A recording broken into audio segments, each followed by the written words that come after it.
Well, back home now, and the value of property in Australia has fallen for the second year in a row. It's the first time that's happened since the mid-90s, and it comes despite 6 cuts to the cash rate. Prices fell most sharply in Melbourne, but it was a different story in Darwin and Perth, where prices actually climbed. Cameron Cusher, a senior analyst with RP Data, says the growth in property values from the past are unlikely to be repeated.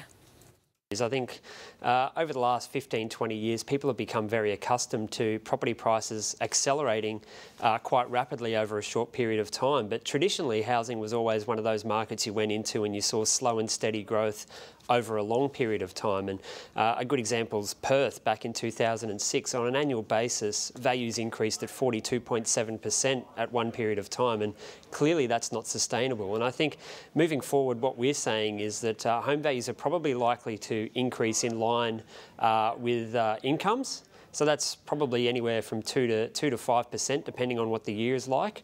And a really good year for the housing market is probably going to be growth of 8 to 10% rather than 15, 20, 30% like we've seen in the past. So it's most likely, because where we are now with prices, that growth in home values is going to be more modest than it has been in the recent past.